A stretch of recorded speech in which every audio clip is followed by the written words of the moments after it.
નમસ્કાર મિત્રો, ઇન્ડિગોઇલ યુટ્યુબ ચેનલમાં તમારું ફરી હાર્દિક સ્વાગત છે. તો મિત્રો, આ વિડીયોમાં આપણે ધોરણ 8 સત્ર 1 વિષય ઇંગ્લિશના યુનિટ 4 સન ટૂરની એક્ટિવિટી 4 અને 5નું સંપૂર્ણ સોલ્યુશન મેળવીશું.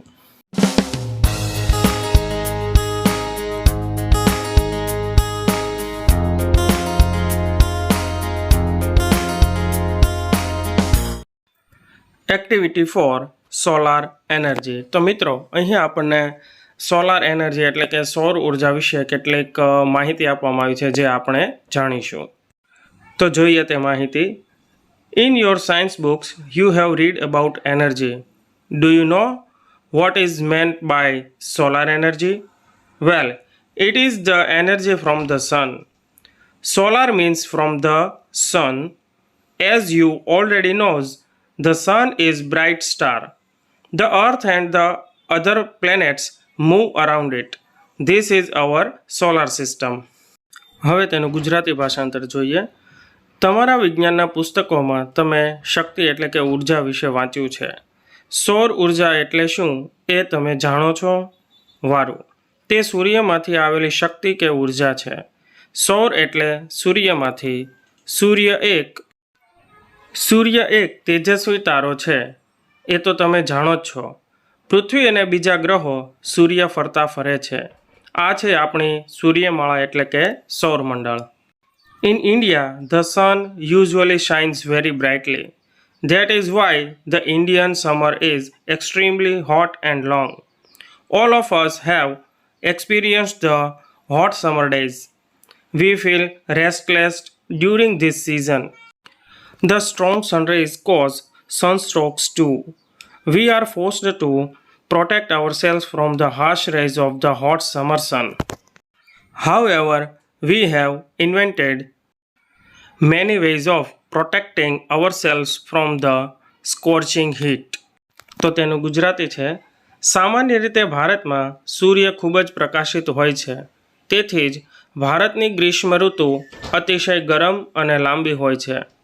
આપણને સૌને ઉનાળાના ગરમ દિવસોનો અનુભવ થયો છે. આ ઋતુમાં આપણને બેચેની લાગે છે. તીવ્ર સૂર્યકિરણોથી લૂ પણ લાગે છે. ઉનાળાના ગરમ સૂર્યના તાપ સામે આપણી જાતનું રક્ષણ કરવાની આપણને ફરજ પડે છે. પણ આ કાળઝાળ ગરમીમાંથી બચવા માટે આપણે ઘણા ઉપાયો શોધી કાઢ્યા છે. Now, we have found a way to use the hot rays of the sun. The scientists have successfully converted the heat from sun rays into electricity. As you know, we need energy to run vehicles, to light our homes and streets, to cook food, to run factories, even to run our television sets and computers. We make use of different kinds of energy from different purposes. In the same way, we get energy from various sources. These sources are coal, petrol, water, wind and so on. તો તેનું ગુજરાતી ભાષાંતર છે. હવે આપણે સૂર્યના આ ગરમ કિરણોનો ઉપયોગ કરવાનો એક ઉપાય શોધી કાઢ્યો છે. વૈજ્ઞાનિકોએ સૂર્યની ગરમીનું સફળતાપૂર્વક વિદ્યુતમાં રૂપાંતર કર્યું છે. વાહનો ચલાવવામાં, આપણા ઘર અને શેરીઓ અજવાળવામાં, ખોરાક રાંધવામાં, કારખાનાઓ ચલાવવામાં, ટેલિવિઝન અને કમ્પ્યુટર ચલાવવામાં પણ આપણને ઉર્જાની જરૂર પડે છે. એ તો તમે જાણો છો. ભિન્ન ભિન્ન હેતુઓ માટે આપણે વિવિધ પ્રકારની ઉર્જાનો ઉપયોગ કરીએ છીએ. એ જ રીતે આપણને જુદા જુદા સ્ત્રોતોમાંથી પણ ઉર્જા મળે છે. કોલસો, પેટ્રોલ, પાણી, પવન વગેરે આ પ્રકારના સ્ત્રોતો છે. Scientists have generated electricity from the sun rays. In fact, scientists believe that in a warm country like India, the sun can be a major source of energy. During recent times, numerous experiments have been conducted in Gujarat to tap this natural source of energy. The heat from the sun rays is utilized to produce electricity. People have already started making use of solar cookers, solar heaters, solar batteries, etc. તો તેનું ગુજરાતી છે.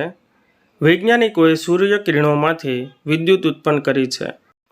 વાસ્તવમાં વૈજ્ઞાનિકો તો માને છે કે ભારત જેવા ગરમ દેશમાં સૂર્ય ઉર્જાનો મુખ્ય સ્ત્રોત બની શકે. છેલ્લા થોડા સમય દરમિયાન ઉર્જાના આ નૈસર્ગિક સ્ત્રોતને વિકસાવવા માટે ગુજરાતમાં અનેક પ્રયોગો કરવામાં આવ્યા છે. વિદ્યુત ઉત્પન્ન કરવા માટે સૂર્યકિરણોની ગરમીનો ઉપયોગ કરવામાં આવે છે.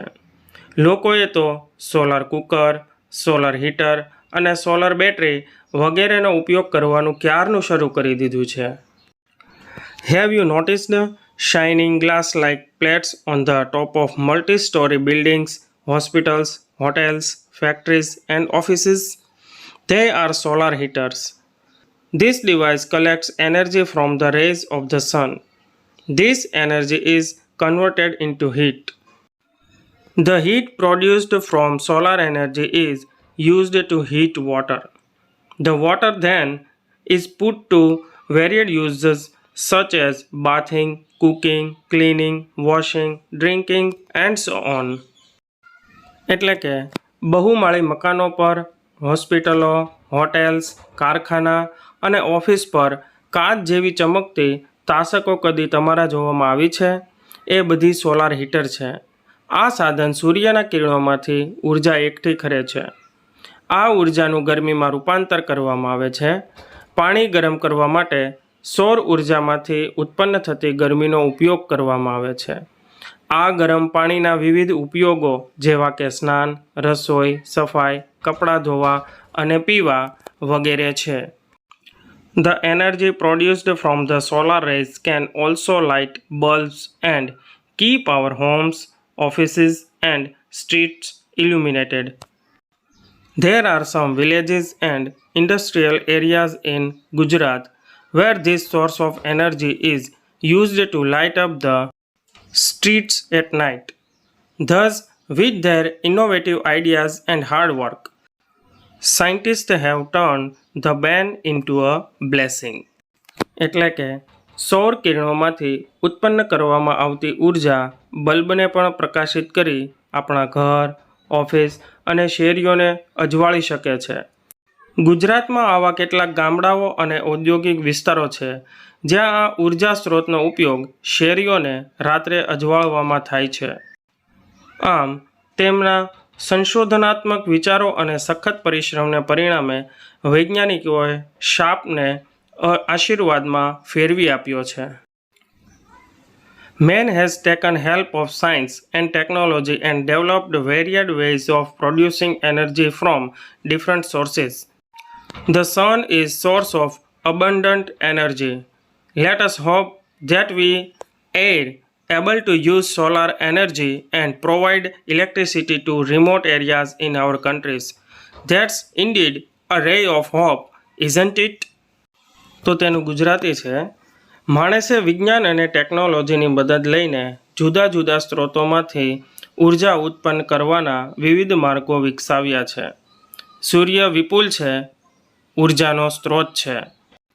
આપણે આશા રાખીએ કે સૌર ઉર્જાનો ઉપયોગ કરી આપણા દેશના દૂર દૂરના વિસ્તારો સુધી વિદ્યુત પહોંચતી કરવા શક્તિમાન બનીએ. ખરેખર આ એક આશાનું કિરણ છે, ખરું ને? હવે એક્ટિવિટી 1માં આગળ વધીએ.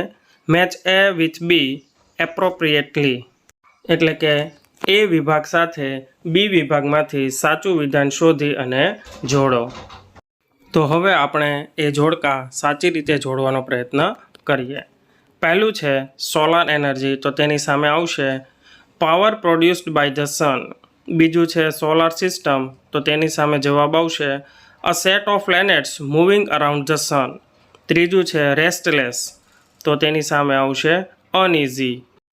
ચોથું છે સનસ્ટ્રોક, તો તેની સામે આવશે illness caused by too much exposure to the son.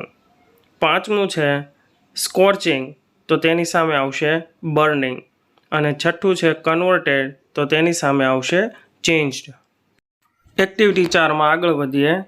Mark true or false, correct the false sentences, એટલે કે નીચે આપેલ વાક્યોમાં ખરા છે કે ખોટા છે તે દર્શાવો, અને જો વાક્ય ખોટું હોય તો વાક્ય સુધારીને ફરીથી લખો. તો તેમાં પહેલું વાક્ય છે solar energy is the energy from a bright planet. તો આ વાક્ય ફોલ્સ એટલે કે ખોટું છે. તો સાચું વાક્ય કંઈક આ પ્રમાણે છે, solar energy is the energy from the sun. બીજું વાક્ય છે, solar energy can illuminate our homes. તો આ વાક્ય સાચું છે. ત્રીજું વાક્ય છે, scientist converted the sun rays into electricity. તો આ વાક્ય ખોટું છે. સાચું વાક્ય થશે, scientist convert the heat from the sun rays into electricity. ચોથું વાક્ય છે, food can be cooked with energy from the sun. તો આ વાક્ય સાચું છે. પાંચમું વાક્ય છે, the sun is the only source of energy. આ વાક્ય ખોટું છે. સાચું વાક્ય બનશે, there are many sources of energy like coal, petrol, water and wind. છઠ્ઠું વાક્ય છે, there is a ray of hope that the sun will solve our problems.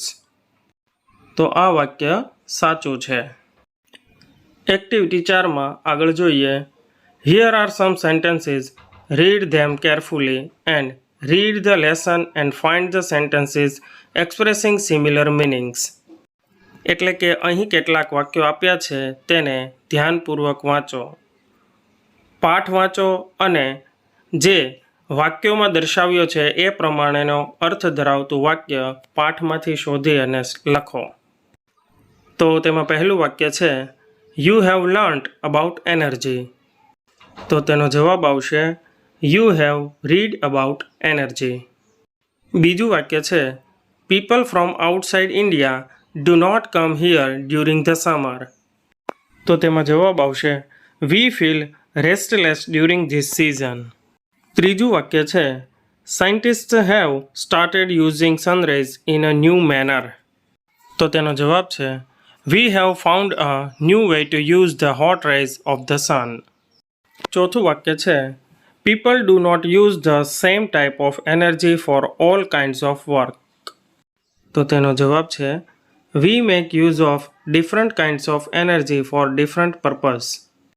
પાંચમું વાક્ય છે, in our country we can use solar energy for almost every purpose. તો તેનો જવાબ છે, in a warm country like India the sun can be major source of energy. છઠ્ઠું વાક્ય છે, scientist have converted the problem into a hope. તો તેનો જવાબ છે, સાયન્ટિસ્ટ હેવ ટર્ન ધ બેન into a blessing. Activity 5A, look at the following columns carefully. The sentences in A describe a village before the use of solar energy. Sentences in B describe the village after the solar energy plant was started. Read the two columns and fill in the blanks. એટલે કે અહીં આપણને A અને B એમ બે વિભાગ આપેલા છે, જેમાં વિભાગ એમાં ગામડાની અંદર સૂર્ય ઉર્જાના ઉપયોગ પહેલાં શું પરિસ્થિતિ હતી અને બી વિભાગમાં સૂર્ય ઉર્જા ઉપયોગ કરવાનું શરૂ થયા પછીની શું પરિસ્થિતિ છે તે લખી અને ખાલી જગ્યા પૂરવાની છે. તો એ વિભાગમાં પહેલું વાક્ય છે, the village did not use solar energy. એટલે કે ગામડા છે અથવા ગામડું છે તે સૂર્ય ઉર્જાનો ઉપયોગ ન કરતું હતું. બીમાં પહેલું વાક્ય છે, the people have started using solar energy. એટલે કે લોકો હવે સૂર્ય ઉર્જાનો ઉપયોગ કરવા લાગ્યા. એ વિભાગમાં બીજું છે, ધેર વોઝ નો ઇલેક્ટ્રિસિટી. એટલે કે ત્યાં લાઇટ એટલે કે વીજળી હતી નહીં. બી વિભાગમાં બીજું છે, એવરી હોમ હેઝ ઇલેક્ટ્રિસિટી. એટલે કે બધા જ ઘરોમાં હવે વીજળી છે. એ વિભાગમાં ત્રીજું વાક્ય છે, there were no fans in any house. એટલે કે ત્યાં એક પણ ઘરમાં પંખો હતો નહીં. બી વિભાગમાં ત્રીજું વાક્ય છે, the houses have solar fans. એટલે કે હવે ઘરોમાં સૂર્ય ઉર્જાથી ચાલતા પંખાઓ છે. ચોથું વાક્ય છે, the village streets were dark. એટલે કે ગામડાની શેરીઓ અંધારી હતી. બી વિભાગમાં ચોથું વાક્ય છે, the village streets have lights. એટલે કે હવે ગામડાની શેરીઓમાં લાઇટ્સ એટલે કે અજવાળું છે. એ વિભાગમાં પાંચમું વાક્ય છે, there was no television set એટલે કે ત્યાં ટીવી હતા નહીં. બી વિભાગમાં છઠ્ઠું વાક્ય છે there is a television set એટલે કે ત્યાં હવે ટીવી સેટ છે. એ વિભાગમાં છઠ્ઠું વાક્ય છે people used firewood for cooking એટલે કે લોકો ત્યાં લાકડાના બળતણનો ઉપયોગ રસોઈ બનાવવા માટે કરતા હતા. બી વિભાગમાં છઠ્ઠું વાક્ય છે people have started using solar cookers એટલે કે હવે લોકોએ સૂર્ય કુકરનો ઉપયોગ કરે છે. એ વિભાગમાં સાતમું વાક્ય છે the kitchens were full of smoke એટલે કે રસોડું છે એ આખું ધુમાડાથી ભરેલું રહે. બી વિભાગમાં સાતમું વાક્ય છે ધ કિચન્સ આર સ્મોકલેસ નાવ એટલે કે હવે રસોડાઓ ધુમાડા રહિત થઈ ગયા છે. Activity 5B it is Sunday today. Ali's parents have told him to do a few things. Given below is the list of things. What Ali has completed is marked a right mark and what he has not completed is marked cross. Work in pairs and ask questions to each other about Ali and write them. તો મિત્રો અહીં આપણને રવિવારના દિવસની અલીની પ્રવૃત્તિઓનું એક list આપેલું છે જેમાં તેના માતા પિતા તેને કહી ગયા છે કે આ કામ કરવાનું. તે જો તેણે કરેલું હોય તો તેની સામે ખરાની નિશાની કરેલી છે અને ન કરેલું હોય તો તેની સામે ખોટાની નિશાની કરેલી છે. હવે અહીં આપણે પેરમાં એટલે કે જોડી બનાવી અને એકબીજાને પ્રશ્નો પૂછી અને કામ કરવાનું રહેશે. તો તેમાં સૌથી પહેલું છે અરેન્જિંગ હિઝ બુક્સ એટલે કે તેની ચોપડીઓ અથવા પુસ્તકો ગોઠવે છે તો તે કામ તેણે કર્યું નથી. બીજું છે ક્લિનિંગ ધ રૂમ એટલે કે રૂમ સાફ કરવો તો તે પણ કર્યું નથી. ત્રીજું છે વોટરિંગ ધ પ્લાન્ટ્સ એટલે કે છોડવાને પાણી પીવડાવ્યું છે તો તે કામ તેણે કરેલું છે. ચોથું છે કટિંગ એટલે કે ટ્રીમિંગ હિઝ નેલ્સ એટલે કે તેના નખ કાપવાની વાત છે તે પણ તેણે કર્યું છે. પાંચમું છે ટેકિંગ બાથ એટલે કે નહાવું તો તે કામ તેણે કર્યું નથી. છઠ્ઠું છે તેના મોજા ધોવા તો તે કામ તેણે કર્યું છે. સાતમું છે પોલિશિંગ પાપા શૂઝ એટલે કે પપ્પાના શૂઝ જોડા એટલે કે બૂટ એને પોલિશ કરવા સાફ કરવા. આઠમું છે બોઇલિંગ મિલ્ક એટલે કે દૂધ ગરમ કરવું એ એણે કરેલું છે. અને નવમું છે વોચિંગ ટીવી એટલે કે ટીવી જોવું તે પ્રવૃત્તિ તેણે કરી નથી. તો હવે પ્રવૃત્તિમાં આગળ વધતા આપણે જોઈએ કે તેના ઉપરથી કઈ રીતે પ્રશ્નો બનશે અને કઈ રીતે જવાબ મળશે. તો ઉદાહરણ તરીકે આપણે જોઈએ પહેલો પ્રશ્ન has Ali arranged his books તો તેનો જવાબ છે નો હી હેઝ નોટ. તો એ પ્રમાણે પહેલો પ્રશ્ન જોઈએ has Ali clean the room તો તેનો જવાબ છે નો હી હેઝ નોટ. બીજો સવાલ છે હેઝ અલી વોટર્ડ ધ પ્લાન્ટ્સ તો તેનો જવાબ છે યસ હી હેઝ. ત્રીજો સવાલ છે has Ali cut his nails તો તેનો જવાબ છે યસ હી હેઝ. ચોથો સવાલ છે હેઝ અલી ટેકન અ બાથ તો તેનો જવાબ છે નો હી હેઝ નોટ. પાંચમો સવાલ છે has Ali washed his socks તો તેનો જવાબ છે યસ હી હેઝ. છઠ્ઠો સવાલ છે has Ali polished his papa's shoes તો તેનો જવાબ છે યસ હી હેઝ. સાતમો સવાલ છે has Ali boiled the milk તો તેનો જવાબ છે યસ હી હેઝ. આઠમો સવાલ છે હેઝ અલી વોચ્ડ ટીવી તો તેનો જવાબ છે નો હી હેઝ નોટ.